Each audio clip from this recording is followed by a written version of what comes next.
اللهم صل على سيدنا ومولانا محمد صاحب التاج والمعراج والبراق والعلم دافع البلاء والوباء والقحط والمرض والألم. ٹھیک ہے، صحابہ کرام کو نبی صلی اللہ علیہ وسلم نے سلام کا طریقہ بھی بتایا، درود شریف کا طریقہ بھی بتایا، اور آپ پڑھتے ہیں تحیات کے اندر السلام علیکم ایھا النبی ورحمۃ اللہ وبرکاتہ، ہے نا، یہ سلام ہے. اور درود اللہم صلی علی محمد وعلی آل محمد جو درود ابراہیم ہے، درود ہے، یہ نبی صلی اللہ علیہ وسلم کو بتایا ہوا ہے. اس زمانے سے لے کے آج تک صحیح لوگ پڑھ رہے ہیں. درود تاج کس نے؟ نہ نبی صلی اللہ علیہ وسلم نے بتایا، نہ صحابہ نے پڑھا، نہ تابعین نے پڑھا، نہ امام حنیفہ رحمۃ اللہ نے پڑھا. اور اس کے اندر جانتے کتنی بڑی خرابی ہے، شرک ہے اس کے اندر. کیوں؟ اس میں کہتے ہیں اللہم صلی علی سیدنا مولانا محمد صاحب التاج والمعراج والبراق والعلم دافع البلاء والوباء والقحط والمرض والألم. کیا کہتے ہیں؟ رسول اللہ صلی اللہ علیہ وسلم جو بلاؤں کے ٹالنے والے ہیں، وباؤں کو دور کرنے والے ہیں، قحط کو دور کرنے والے ہیں، بیماری کو دور کرنے والے ہیں، تکلیف کو دور کرنے والے ہیں. یہ نبی صلی اللہ علیہ وسلم کی صفت ہے، یہ تو اللہ کی صفت ہے. بسم اللہ الرحمن الرحیم. چند دن پہلے وہ لال رومال والے مولوی صاحب کی ایک اور ویڈیو منظر عام پہ آئی ہے. میری 2-3 ویڈیوز آ جانے کے باوجود بھی اس مولوی صاحب کو کسی نے یہ نہیں بتایا کہ مولوی صاحب آپ پہ الزام ہے کہ آپ لال رنگ کا رومال پہنتے ہیں، یہ رسول پاک صلی اللہ علیہ وسلم کی سنت سے ثابت نہیں ہے. یا مولوی صاحب کو کسی نے بتایا نہیں ہے، نہ مولوی صاحب کے پاس جواب نہیں. لیکن میری گزارش ہے کہ کوئی اس مولوی صاحب کو جا کے بتائے کہ جس انداز سے تو بدعت کی تعریف کرتا ہے، اس انداز سے تیرا سر کے بالوں سے لے کر پاؤں کے تلووں تک پورا بدعتی ہونا کنفرم. ٹھیک ہے، تیرا رومال پہننا بدعت ہے، تیرا یہ توپ کا لباس پہننا یہ بھی بدعت ہے، تو جوتا جو بھی پہنتا ہے وہ بھی بدعت ہے، بلکہ تو پورا کا پورا بدعت ہی ہے. اب تو اپنے آپ کو ثابت کر دے کہ تو بدعت حسنہ ہے، بدعت سیئہ نہیں ہے. وگرنہ یہی گزارش ہے کہ جس طرح تو سادہ لوگ مسلمانوں کو پریشان کر رہا ہے، اس اعتبار سے تو بدعتی ہی کہلائے گا، اور بدعتی بھی وہ جو گمراہی والی بدعت ہے. بہرحال اب جو اس نے اعتراض کیا وہ درود تاج پہ تھا کہ درود پڑھنے کا طریقہ نبی پاک صلی اللہ علیہ وسلم نے بتایا، وہ درود ابراہیمی ہے.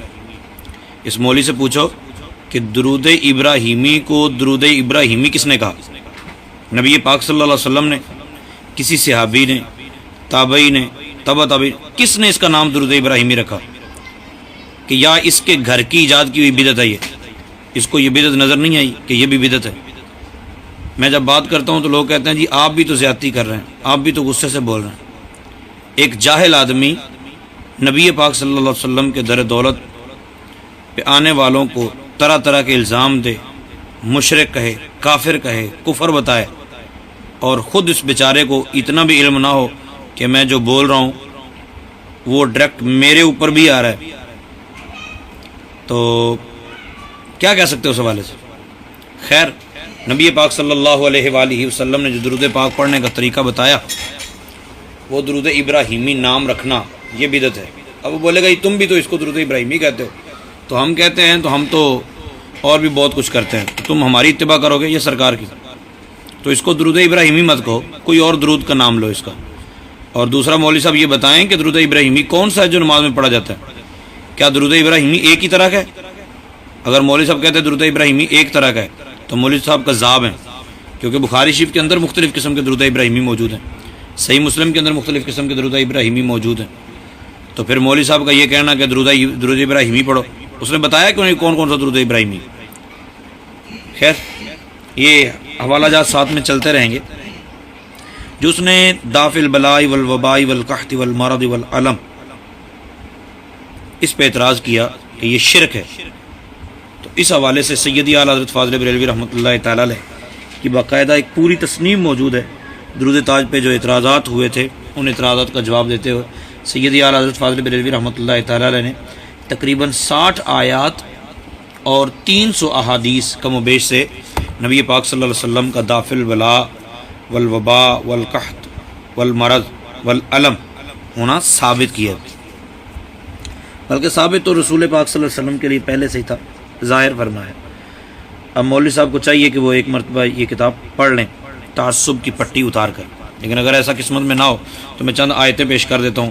ایک بات عقیدے کے طور پر یہ ذہن میں رکھے کہ نبی پاک صلی اللہ علیہ وسلم کا دافع البلا ہونا، مشکل کشا ہونا، حاجت روا ہونا، یہ سارا کا سارا مجازن ہے، مجاز عقلی ہے۔ اور یہ مجاز عقلی والی بات قرآن پاک میں بہت ساری جگہوں پہ مجاز عقلی استعمال ہوا ہے۔ اب وہ مجاز عقلی والی بات کسی کی عقل میں آئے گی تبھی جب اس میں عقل ہوگی۔ اب اس مولوی صاحب کے پاس میرا عقل نہیں، اور اگر ہے بھی تو شاید چائنا کی ہے، وہ ایکسیپٹ نہیں کر رہی صحیح باتوں کو نا۔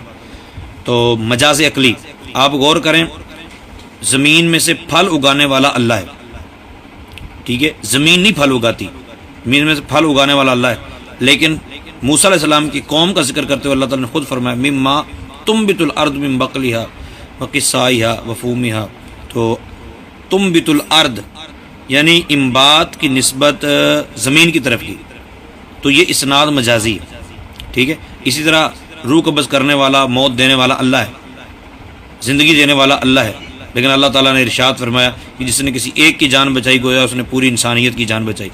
یہاں احیاء کی نسبت انسان کی طرف، بلکہ اللہ تعالیٰ نے یہ ارشاد فرمایا قل یتوفاکم ملک الموت الذی وکل بکم، کہ اے محبوبہ فرما دیجئے کہ روح قبض کرنے کے لیے جو فرشتہ موکل کیا گیا، روح قبض کون کرتا ہے؟ اسرائیل علیہ السلام۔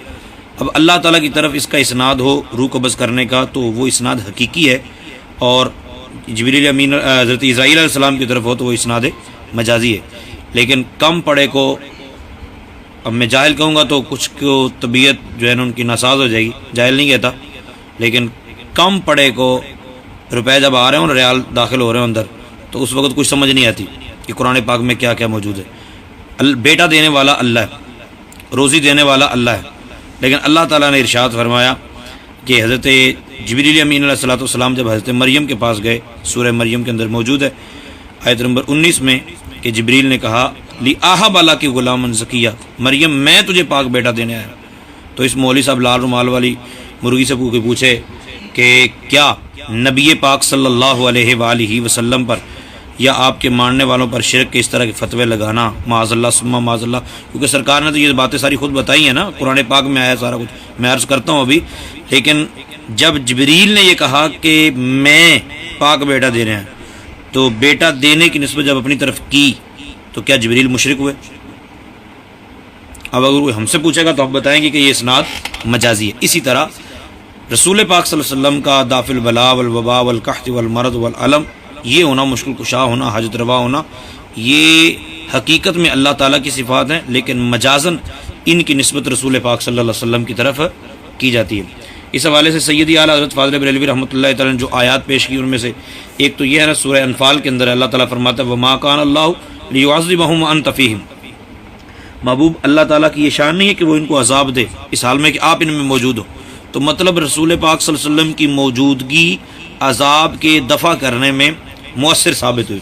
پھر فرمایا وما ارسلناک الا رحمۃ للعالمین، محبوب آپ کو جہانوں کے لیے رحمت بنا۔ یہ رحمت کا مطلب کیا ہے؟ رحمت کا مطلب یہ ہے کہ نمازیں مل گئیں؟ رحمت کا مطلب آپ بتائیں نا کہ اس میں کون کون سی رحمت مراد ہے، اور جہانوں کے لیے رحمت ہے، پریشان حال کی پریشانی دور ہو جائے، مصیبت زدہ کی مصیبت دور ہو جائے، یہی تو رحمت ہے۔ پھر تیسری آیت میں اللہ تعالیٰ ارشاد فرماتا ہے وَلَوْ أَنَّهُمْ إِذْ ظَلَمُوا أَنفُسَهُمْ جَاءُوكَ، اگر وہ اپنی جانوں پر ظلم کر بیٹھیں تو آپ کی بارگاہ میں آ جائیں، جاؤکا فاستغفر اللہ، پھر اللہ تعالیٰ سے معافی مانگے، واستغفر لهم الرسول، یہ سورۃ النساء کی آیت نمبر 64 ہے، اور رسول پاک صلی اللہ علیہ وسلم ان کی سفارش کر دیں، ٹھیک ہے، لوجد اللہ تواب الرحیم، تو اللہ تعالیٰ ان کی توبہ قبول فرما لے۔ پھر آیت نمبر 4 میں سورۃ الحج کی آیت ہے، اللہ تعالیٰ نے فرمایا ولولا دفع اللہ الناس بعضهم ببعض لہدمت صوامع، کہ اگر اللہ تعالیٰ آدمیوں کو دافع نہ بنائے دوسرے آدمیوں سے، یعنی گناہ گاروں کو نیکوں کے ذریعے دور نہ کرے، تو مذہب و ملت کی عبادت گاہوں کو تباہ و برباد کر دیا جائے گا، مطلب ڈھہ جائیں گی وہ۔ پھر اللہ تعالیٰ نے ارشاد فرمایا، یہ سورہ بقرہ کے اندر ہے ولولا دفع اللہ الناس بعضهم ببعض لفسدت الارض ولکن اللہ ذو فضل علی العالمین، اس میں بھی اللہ تعالیٰ نے بندوں کو دافع فرمایا کہ بندے جو ہوتے ہیں نیک بندے وہ دافع ہیں برے بندوں کو دور کرنے کے لیے، وہ دافع بنتے ہیں۔ پھر اس طرح اگر آپ آگے غور کریں تو اللہ تعالیٰ ارشاد فرماتا ہے وَمَا نَقَمُوا إِلَّا أَنْ أَغْنَاهُمُ اللَّهُ وَرَسُولُهُ مِنْ فَضْلِهِ، یہ سورۃ توبہ ہے کہ ان کو یہی برا لگا نا کہ اللہ نے ان کو غنی کر دیا اور اس کے رسول نے غنی کر دیا. یہ غنی کرنے کی نسبت اللہ کی طرف بھی ہے اور اس کے رسول کی طرف بھی ہے. تو یہاں دافع البلا وبا ہونا تو شرک ہو گیا. تو یہ جو آیت ہے سورۃ توبہ کی، اس کے اندر کیا مراد ہوگا؟ مطلب اغنا کی نسبت رسول پاک صلی اللہ علیہ وسلم کی طرف بھی ہے اور اللہ تعالیٰ کی طرف بھی ہے. پھر اللہ تعالیٰ نے ارشاد فرمایا وَلَوْ أَنَّهُمْ رَضُوا مَا آتَاهُمُ اللَّهُ وَرَسُولُهُ، کیا یہ اچھا ہوتا کہ وہ راضی ہو جاتے اس بات پر کہ جو اللہ نے ان کو دیا اور اس کے رسول نے ان کو دیا. یا مولوی صاحب کو پریشانی ہو رہی ہے، دینے والا تو اللہ ہے، اور یہاں اللہ فرما رہے سورۃ توبہ کے اندر کہ اللہ بھی دیتا اور اس کا رسول بھی دیتا. پھر سورہ احزاب کے اندر اللہ تعالیٰ فرماتا ہے انعم اللہ علیہ وانعمت علیہ، محبوب اللہ نے بھی انعام ان پر کیا اور آپ نے بھی ان پر انعام کیا. پھر اللہ تعالیٰ فرشتوں کے لیے فرماتا ہے کہ فرشتے جو ہیں وہ حفاظت کرتے ہیں. وَيُرْسِلُ عَلَيْكُمْ حَفَظًا، اس سورہ انعام کے اندر اللہ تعالیٰ نے ارشاد. اسی طرح کا ذکر سورۃ الرعد کے اندر بھی موجود ہے. پھر سورہ انفال کے اندر اللہ تعالیٰ ارشاد فرماتا ہے یا ایھا النبی حسبک اللہ ومن اتبعک من المؤمنین، محبوب آپ کو اللہ بھی کافی ہے اور جو آپ کے متبعین مومن ہیں وہ بھی آپ کو کافی ہے. کیونکہ تفسیر جلالین میں لکھا ہے کہ اللہ بھی آپ کو کافی ہے اور آپ کو آپ کے متبعین بھی کافی ہیں. پھر سورہ یوسف کے اندر یہ ذکر موجود ہے کہ حضرت یوسف علیہ السلام نے خود فرمایا، یہاں مولوی صاحب دینا فتویٰ جن کو دافع البلا والوبا ہونا رسول پاک صلی اللہ علیہ وسلم کا اتنا جلن پیدا کر رہا ہے کہ نبی پاک صلی اللہ علیہ وآلہ وسلم کو دافع البلا کہنا یہ تو شرک ہے. تو یوسف علیہ السلام پر فتویٰ دیں. یوسف علیہ السلام نے عزیز مصر کے بارے میں کہا انہ ربی احسن مثوایا، میرے رب نے مجھے بہت اچھا ٹھکانہ دیا. اس رب سے مراد عزیز مصر ہے. دیں فتویٰ حضرت صاحب، ٹھیک ہے. پھر آپ نے سورہ یوسف کے اندر یہ ذکر موجود ہے، حضرت یوسف علیہ السلام نے دو خواب کی تعبیر پوچھنے والوں میں سے ایک کو فرمایا فَيَسْقِي رَبَّهُ خَمْرًا، تم میں سے ایک جو ہے وہ اپنے رب کو شراب پلائے گا. اب بادشاہ مصر کو یا عزیز مصر کو حضرت یوسف علیہ السلام رب کہہ رہے ہیں، فتویٰ کیا لگے گا؟ پھر جس کو آپ نے یہ سوچا کہ یہ نجات پا جائے گا اس کو فرمایا اذکرنی عند ربک، اپنے بادشاہ کو رب کہا. یہ یوسف علیہ السلام نے قرآن پاک نے جا بجا اس کا ذکر کیا ہے کہ وہ رب ہے، وہ رب ہے، وہ رب ہے. کسی کو رب کہنا شرک نہیں ہے؟ اگر رب کہنا جائز ہے تو پھر مشکل کشا میں کہنے میں کیا تکلیف محسوس ہو رہی؟ پھر حضرت عیسیٰ علیہ السلام کیا کہتے ہیں کہ وَأُبْرِئُ الْأَكْمَحَ وَالْأَبْرَصَ، پھر آپ نے فرمایا وہ ہل بوتا بِإِذْنِ اللَّهِ، کیا کسی کوڑے کو شفا دینا یہ مشکل کشائی نہیں ہے؟ یہ دافع البلا نہیں ہے؟ یہ دافع الوبا نہیں ہے؟